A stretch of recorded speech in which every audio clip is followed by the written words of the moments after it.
ആകാശവാണി. നമസ്കാരം. വാർത്തകൾ വായിക്കുന്നത് തുളസീദാസ് പരമേശ്വരൻ.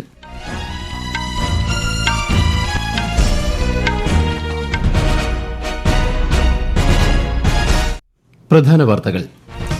പ്രധാനമന്ത്രി നരേന്ദ്രമോദി ഇന്ന് ഉത്തർപ്രദേശും ഉത്തരാഖണ്ഡും സന്ദർശിക്കും. ബീഹാർ, ഝാർഖണ്ഡ്, പശ്ചിമബംഗാൾ സംസ്ഥാനങ്ങളിലെ 5 ജില്ലകളെ ഉൾക്കൊള്ളുന്ന റെയിൽപാത വികസനത്തിന് കേന്ദ്രമന്ത്രിസഭയുടെ അംഗീകാരം. നേപ്പാൾ സംഘർഷ പശ്ചാത്തലത്തിൽ ഇന്ത്യ നേപ്പാൾ അതിർത്തിയിൽ സുരക്ഷ ശക്തമാക്കി.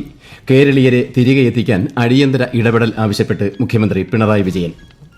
തിരുവനന്തപുരം വിമാനത്താവളത്തിൽ എമിഗ്രേഷൻ ക്ലിയറൻസ് പ്രക്രിയ വേഗത്തിലാക്കുന്ന fast track emigration trusted traveller programme കേന്ദ്രമന്ത്രി അമിത്ഷാ ഇന്ന് വെർച്വലായി ഉദ്ഘാടനം ചെയ്യും. രാജ്യവ്യാപകമായി സമഗ്ര വോട്ടർ പട്ടിക പരിഷ്കരണം നടപ്പാക്കുന്നത് സംബന്ധിച്ച തയ്യാറെടുപ്പുകൾ വിലയിരുത്തി കേന്ദ്ര തെരഞ്ഞെടുപ്പ് കമ്മീഷൻ. ഏഷ്യാകപ്പ് ക്രിക്കറ്റിൽ UAE-ക്ക് എതിരെ ഇന്ത്യയ്ക്ക് 9 വിക്കറ്റ് വിജയം. വാർത്തകൾ വിശദമായി. പ്രധാനമന്ത്രി നരേന്ദ്രമോദി ഇന്ന് ഉത്തർപ്രദേശും ഉത്തരാഖണ്ഡും സന്ദർശിക്കും. മൌറീഷ്യസ് പ്രധാനമന്ത്രി നവീൻ ചന്ദ്ര രാങ്കൂലമിന് ശ്രീ മോദി വാരാണസിയിൽ വിരുന്ന് നൽകും. ആരോഗ്യം, വിദ്യാഭ്യാസം, ശാസ്ത്ര സാങ്കേതിക വിദ്യ, ഊർജ്ജം, അടിസ്ഥാന സൌകര്യങ്ങൾ, പുനരുപയോഗ ഊർജ്ജം, ഡിജിറ്റൽ പൊതു അടിസ്ഥാന സൌകര്യങ്ങൾ, നീല സമ്പദ് വ്യവസ്ഥ തുടങ്ങിയ മേഖലകളിലെ സഹകരണം വികസിപ്പിക്കുന്നത് സംബന്ധിച്ച് ഇരു പ്രധാനമന്ത്രിമാരും ചർച്ച ചെയ്യും. വൈകുന്നേരം ഡെറാഡൂണിലേക്ക് പോകുന്ന ശ്രീ നരേന്ദ്രമോദി ഉത്തരാഖണ്ഡിലെ വെള്ളപ്പൊക്ക ബാധിത പ്രദേശങ്ങളിൽ വ്യോമ നിരീക്ഷണം നടത്തും.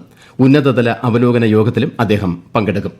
മൌറീഷ്യസിന്റെ സാമൂഹിക സാമ്പത്തിക വികസനത്തിൽ എല്ലായ്പ്പോഴും ഉറച്ച പിന്തുണ നൽകിയ വിശ്വസനീയ പങ്കാളിയാണ് ഇന്ത്യയെന്ന് മൌറീഷ്യസ് പ്രധാനമന്ത്രി Navin Chandra Ramgoolam Mauritius India business കോൺക്ലേവിനെ അഭിസംബോധന ചെയ്യുകയായിരുന്നു അദ്ദേഹം. ഇന്ത്യ മൌറീഷ്യസ് വാണിജ്യ ബന്ധം വിശ്വാസം, സൌഹൃദം, പരസ്പര ബഹുമാനം എന്നിവയിൽ അധിഷ്ഠിതമാണെന്നും അദ്ദേഹം പറഞ്ഞു. ബീഹാർ, ഝാർഖണ്ഡ്, പശ്ചിമബംഗാൾ എന്നിവിടങ്ങളിലെ Bhagalpur, Dumka, Rampurhat single railway line ഇരട്ടിപ്പിക്കുന്നതിന് പ്രധാനമന്ത്രി നരേന്ദ്രമോദിയുടെ അധ്യക്ഷതയിൽ ചേർന്ന സാമ്പത്തിക കാര്യങ്ങൾക്കായുള്ള മന്ത്രിസഭാ സമിതി അംഗീകാരം നൽകി. ബീഹാറിലെ ബുക്സർ ഭഗൽപൂർ ഹൈസ്പീഡ് കോറിഡോറിലെ 4-വരിപ്പാത വികസനത്തിനും മന്ത്രിസഭ അംഗീകാരം നൽകി.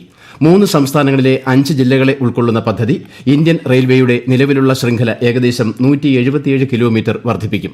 പദ്ധതികൾ ഇന്ത്യൻ റെയിൽവേക്ക് കാര്യക്ഷമതയും സേവന വിശ്വാസ്യതയും നൽകുമെന്ന് കേന്ദ്ര റെയിൽവേ മന്ത്രി അശ്വിനി വൈഷ്ണവ് പറഞ്ഞു. से मुंगेर 4 लेनिंग, ये बेसिकली बक्सर से भागलपुर जो कॉरिडोर है उस कॉरिडोर का सेक्शन है. इसका इन्वेस्टमेंट होगा 4,447 करोड़. बिहार में अगर आप देखते हैं गंगा जी के साउथ में ये पूरा का पूरा कॉरिडोर है. एक महत्वपूर्ण प्रोजेक्ट है ये. आज जो अप्रूव हुआ है ये मोकामा से मुंगेर तक का सेक्शन 82 किलोमीटर्स का. ओवरऑल 1 घंटे का ट्रेवल टाइम बचेगा इस प्रोजेक्ट के कारण. ഖത്തർ അമീർ Sheikh Tamim bin Hamad Al താനിയുമായി പ്രധാനമന്ത്രി നരേന്ദ്രമോദി ഇന്നലെ കൂടിക്കാഴ്ച നടത്തി. ദോഹയിലെ ആക്രമണങ്ങളിൽ പ്രധാനമന്ത്രി ആശങ്ക പ്രകടിപ്പിച്ചു. ആക്രമണത്തെ ഇന്ത്യ അപലപിക്കുന്നതായി പ്രധാനമന്ത്രി മോദി സമൂഹമാധ്യമത്തിൽ കുറിച്ചു. സംഭാഷണത്തിലൂടെയും നയതന്ത്ര ചർച്ചകളിലൂടെയും പ്രശ്നങ്ങൾ പരിഹരിക്കുന്നതിനും സംഘർഷം ഒഴിവാക്കുന്നതിനും ഇന്ത്യ പിന്തുണ നൽകുന്നതായും അദ്ദേഹം പറഞ്ഞു. ഗുജറാത്തിലെ സനന്ദ് നിയമസഭാ മണ്ഡലത്തിൽ 66 കോടി രൂപയുടെ വികസന പദ്ധതികൾക്ക് ഇന്നലെ തുടക്കം കുറിച്ച് കേന്ദ്ര ആഭ്യന്തരമന്ത്രി അമിത്ഷാ. നിയമസഭാ മണ്ഡലത്തിലെ സമഗ്ര വികസനം ഉറപ്പു നൽകിയ കേന്ദ്രമന്ത്രി 2029ഓടെ സൻസദിലെ എല്ലാ ഗ്രാമങ്ങളിലും കുടിവെള്ള വിതരണം, റോഡ്, ആരോഗ്യ സേവനം, ശുചിത്വം, വനവൽക്കരണം എന്നിവ ഉറപ്പാക്കുമെന്നും അറിയിച്ചു. സനന്ദ് നിയമസഭാ മണ്ഡലത്തിൽ CSR സംരംഭങ്ങളിലൂടെ 150 കോടി രൂപയുടെ വികസന പദ്ധതികൾ ആസൂത്രണം ചെയ്തിട്ടുണ്ടെന്നും ശ്രീ ഷാ പറഞ്ഞു. സംഘർഷ സാഹചര്യം നിലനിൽക്കുന്ന പശ്ചാത്തലത്തിൽ നേപ്പാളിലേക്കുള്ള യാത്ര ഒഴിവാക്കണമെന്ന് ഇന്ത്യൻ പൌരന്മാർക്ക് മുന്നറിയിപ്പ് നൽകി വിദേശകാര്യ മന്ത്രാലയം. സ്ഥിതിഗതികൾ ശാന്തമാകുന്നതുവരെ നേപ്പാളിലെ ഇന്ത്യൻ പൌരന്മാർ നിലവിലെ താമസ സ്ഥലങ്ങളിൽ തുടരണമെന്നും തെരുവുകളിൽ ഇറങ്ങുന്നത് ഒഴിവാക്കണമെന്നും നിർദ്ദേശിച്ചിട്ടുണ്ട്. നേപ്പാളുമായി അതിർത്തി പങ്കിടുന്ന ഉത്തർപ്രദേശ്, ബീഹാർ, ഉത്തരാഖണ്ഡ് സംസ്ഥാനങ്ങളിലെ ജില്ലകളിൽ സുരക്ഷ ശക്തമാക്കി. അതിർത്തി പ്രദേശങ്ങളിൽ SSBയും പോലീസും സംയുക്തമായി പരിശോധനയും പട്രോളിംഗും നടത്തിവരുന്നു. വ്യാപാര ചെക്ക് പോസ്റ്റുകളിലും പ്രവേശന കേന്ദ്രങ്ങളിലും പ്രത്യേക ജാഗ്രത പുലർത്തുന്നുണ്ട്. ക്രമസമാധാന നില കാത്തുസൂക്ഷിക്കുന്നതിനായി ആവശ്യമെങ്കിൽ കൂടുതൽ സുരക്ഷാ ഉദ്യോഗസ്ഥരെ വിന്യസിക്കുമെന്ന് അധികൃതർ അറിയിച്ചു.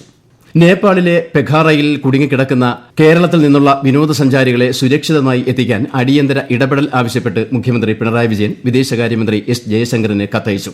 കേരളീയരെ നാട്ടിലെത്തിക്കുന്നതിന് കേന്ദ്ര സർക്കാരിന് കേരളത്തിന്റെ എല്ലാ പിന്തുണയും സഹകരണവും ഉണ്ടാവുമെന്നും മുഖ്യമന്ത്രി കത്തിൽ പറഞ്ഞു.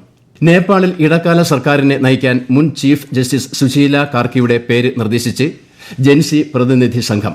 എന്നാൽ നിർദ്ദേശത്തെ നിരവധി യുവാക്കൾ എതിർത്തു. ഇടക്കാല സർക്കാർ രൂപീകരിക്കുന്നതിനെക്കുറിച്ചുള്ള ചർച്ചകൾ ആരംഭിച്ചതോടെ തലസ്ഥാന നഗരത്തിൽ സംഘർഷങ്ങൾക്ക് നേരിയ അയവ് വന്നിട്ടുണ്ട്.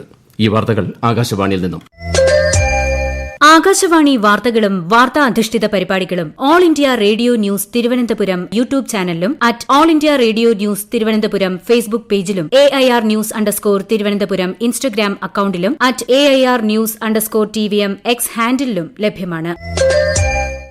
തിരുവനന്തപുരം വിമാനത്താവളത്തിൽ എമിഗ്രേഷൻ ക്ലിയറൻസ് പ്രക്രിയ വേഗത്തിലാക്കുന്ന fast track emigration trusted traveller programme കേന്ദ്രമന്ത്രി അമിത്ഷാ ഇന്ന് വെർച്വലായി ഉദ്ഘാടനം ചെയ്യും. കേന്ദ്ര ആഭ്യന്തര മന്ത്രാലയത്തിന് കീഴിലുള്ള ബ്യൂറോ ഓഫ് എമിഗ്രേഷനാണ് ഇത് നടപ്പിലാക്കുന്നത്. ഇതോടെ യാത്രക്കാർക്ക് എമിഗ്രേഷൻ ക്ലിയറൻസ് പ്രക്രിയ സുഗമമാകും. 2047 ഇന്ത്യയെ വികസിത രാഷ്ട്രമാക്കാൻ ധീരരും സ്വയം പര്യാപ്തരുമായ ഇന്ത്യൻ യുവശക്തിക്ക് സാധിക്കുമെന്ന് കേന്ദ്ര വാണിജ്യ വ്യവസായ മന്ത്രി പീയൂഷ് ഗോയൽ ന്യൂഡൽഹിയിലെ ഇന്ത്യൻ ഇൻസ്റ്റിറ്റ്യൂട്ട് ഓഫ് ഫോറിൻ ട്രേഡിന്റെ 58ാമത് ബിരുദദാന ചടങ്ങിൽ സംസാരിക്കുകയായിരുന്നു അദ്ദേഹം. ലോകത്തെ ഏത് വെല്ലുവിളികളെയും നേരിടുന്നതിന് ഇന്ത്യൻ യുവാക്കൾ സജ്ജരാണെന്നും ശ്രീ ഗോയൽ പറഞ്ഞു. Best response that India can give to volatile or uncertain time is through our youth who represent India's ability to be brave Yuva. I'm talking of a bold Yuva. I'm talking of the relentless pursuit of excellence that our Yuva have. I'm looking at your vision that you will lead the country to Viksit Bharat 2047. മുഖ്യ തെരഞ്ഞെടുപ്പ് ഓഫീസർമാരുടെ ഇക്കൊല്ലത്തെ 3ാം സമ്മേളനം വിളിച്ചു ചേർത്ത് Indian തെരഞ്ഞെടുപ്പ് commission. രാജ്യവ്യാപകമായി സമഗ്ര വോട്ടർ പട്ടിക പരിഷ്കരണം നടത്തുന്നത് സംബന്ധിച്ച് എല്ലാ സംസ്ഥാനങ്ങളിലെയും കേന്ദ്രഭരണ പ്രദേശങ്ങളിലെയും സിഇഒമാരുടെ ഓഫീസിന്റെ തയ്യാറെടുപ്പുകളും കമ്മീഷൻ വിലയിരുത്തി. സമ്മേളനം മുഖ്യ തെരഞ്ഞെടുപ്പ് കമ്മീഷണർ ഗ്യാനേഷ് കുമാർ ഉദ്ഘാടനം ചെയ്തു. തെരഞ്ഞെടുപ്പ് കമ്മീഷണർമാരായ സുഖ്ബീർ സിംഗ് സന്ധു, വിവേക് ജോഷി എന്നിവർ പങ്കെടുത്തു. ഏഷ്യാകപ്പ് ക്രിക്കറ്റിൽ UAEക്കെതിരെ ഇന്ത്യയ്ക്ക് 9 വിക്കറ്റ് ജയം. ദുബായിൽ നടന്ന മത്സരത്തിൽ UAE ഉയർത്തിയ 58 റൺസ് വിജയലക്ഷ്യം ഇന്ത്യ 4.3 ഓവറിൽ മറികടക്കുകയായിരുന്നു.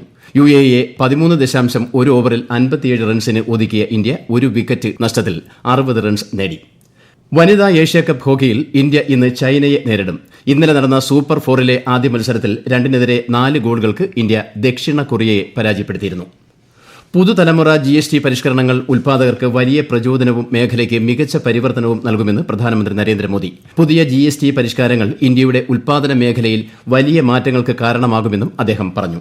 ലളിതമാക്കിയ നികുതി സ്ലാബുകൾ, കാര്യക്ഷമമായ ഡിജിറ്റൽ ചട്ടങ്ങൾ എന്നിവ ഉണ്ടാകുന്നതായും പ്രധാനമന്ത്രി സമൂഹമാധ്യമത്തിൽ പറഞ്ഞു. പുതിയ GST നിരക്കുകൾ കർഷകർക്ക് ഏറെ പ്രയോജനം ചെയ്യുമെന്ന് കേന്ദ്ര കൃഷിമന്ത്രി ശിവരാജ് സിംഗ് ചൌഹാൻ. പുതിയ GST നിരക്കുകളും സ്ലാബുകളും കാർഷിക മേഖലയ്ക്ക്, പ്രത്യേകിച്ച് ചെറുകിട ഇടത്തരം കർഷകർക്ക് ഏറെ സഹായകരമാകുമെന്നും അദ്ദേഹം പറഞ്ഞു. ഭോപ്പാലിൽ വാർത്താസമ്മേളനത്തിൽ സംസാരിക്കുകയായിരുന്നു ശ്രീ ചൌഹാൻ. കാർഷിക ഉപകരണങ്ങളുടെ GST നിരക്കുകൾ കുറച്ചതിനാൽ കൃഷിക്കുള്ള ചെലവ് കുറയുകയും കർഷകരുടെ ലാഭം വർദ്ധിക്കുകയും ചെയ്യുമെന്നും കേന്ദ്ര കൃഷിമന്ത്രി പറഞ്ഞു. കേരളത്തിൽ 2 പേർക്ക് കൂടി അമീബിക് മസ്തിഷ്ക ജ്വരം റിപ്പോർട്ട് ചെയ്തു. മലപ്പുറം സ്വദേശിയായ 10 വയസ്സുള്ള കുട്ടിക്കും കോഴിക്കോട് സ്വദേശിക്കുമാണ് പുതുതായി രോഗം സ്ഥിരീകരിച്ചത്. നിലവിൽ 11 പേരാണ് ചികിത്സയിൽ ഉള്ളത്. രാജ്യത്തെ 8 പ്രമുഖ ദേശീയ ഇൻസ്റ്റിറ്റ്യൂട്ടുകളുമായുള്ള ഔദ്യോഗിക സഹകരണത്തിന് Thiruvananthapuram Sree Chitra institute for medical സയൻസിൽ തുടക്കമായി. പഠന ഗവേഷണ മേഖലകളിൽ പരസ്പര സഹകരണം ശക്തിപ്പെടുത്തുന്നതിന് Rajiv Gandhi centre for biotechnology, IISER, CTCRI തുടങ്ങിയ സ്ഥാപനങ്ങളുമായാണ് ധാരണാപത്രം ഒപ്പിട്ടത്. വിരമിച്ച ഇന്ത്യൻ സൈനിക ഉദ്യോഗസ്ഥർക്ക് പ്രതിഷേധം നടത്താൻ കൽക്കട്ട ഹൈക്കോടതി അനുമതി നൽകി. കരസേനയുടെ അധികാര പരിധിയിലുള്ള കൊൽക്കത്തയിലെ മൈതാൻ പ്രദേശത്ത് തൃണമൂൽ കോൺഗ്രസിന്റെ താൽക്കാലിക വേദി ഈസ്റ്റേൺ കമാൻഡിലെ സൈനിക ഉദ്യോഗസ്ഥർ നീക്കം ചെയ്തപ്പോൾ മുഖ്യമന്ത്രി മമതാ ബാനർജി സൈന്യത്തിനെതിരെ നടത്തിയ പരാമർശങ്ങൾക്കെതിരെ പ്രതിഷേധിക്കാനാണ് കൊൽക്കത്ത ഹൈക്കോടതി അനുമതി നൽകിയത്. പ്രധാന വാർത്തകൾ വീണ്ടും. പ്രധാനമന്ത്രി നരേന്ദ്രമോദി ഇന്ന് ഉത്തർപ്രദേശും ഉത്തരാഖണ്ഡും സന്ദർശിക്കും. ബീഹാർ, ഝാർഖണ്ഡ്, പശ്ചിമ ബംഗാൾ സംസ്ഥാനങ്ങളിലെ 5 ജില്ലകളെ ഉൾക്കൊള്ളുന്ന റെയിൽപാത വികസനത്തിന് കേന്ദ്രമന്ത്രിസഭയുടെ അംഗീകാരം. നേപ്പാൾ സംഘർഷ പശ്ചാത്തലത്തിൽ ഇന്ത്യ നേപ്പാൾ അതിർത്തിയിൽ സുരക്ഷ ശക്തമാക്കി. കേരളീയരെ തിരികെ എത്തിക്കാൻ അടിയന്തര ഇടപെടൽ ആവശ്യപ്പെട്ട് മുഖ്യമന്ത്രി പിണറായി വിജയൻ. തിരുവനന്തപുരം വിമാനത്താവളത്തിൽ എമിഗ്രേഷൻ ക്ലിയറൻസ് പ്രക്രിയ വേഗത്തിലാക്കുന്ന fast track emigration trusted traveller programme കേന്ദ്രമന്ത്രി അമിത്ഷാ ഇന്ന് വെർച്വലായി ഉദ്ഘാടനം ചെയ്യും. രാജ്യവ്യാപകമായി സമഗ്ര വോട്ടർ പട്ടിക പരിഷ്കരണം നടപ്പാക്കുന്നത് സംബന്ധിച്ച തയ്യാറെടുപ്പുകൾ വിലയിരുത്തി കേന്ദ്ര തെരഞ്ഞെടുപ്പ് കമ്മീഷൻ. ഏഷ്യാകപ്പ് ക്രിക്കറ്റിൽ UAEക്ക് എതിരെ ഇന്ത്യയ്ക്ക് 9 വിക്കറ്റ് ജയം. വാർത്തകൾ കഴിഞ്ഞു. അടുത്ത വാർത്താ പ്രക്ഷേപണം ഉച്ചയ്ക്ക് 12:30.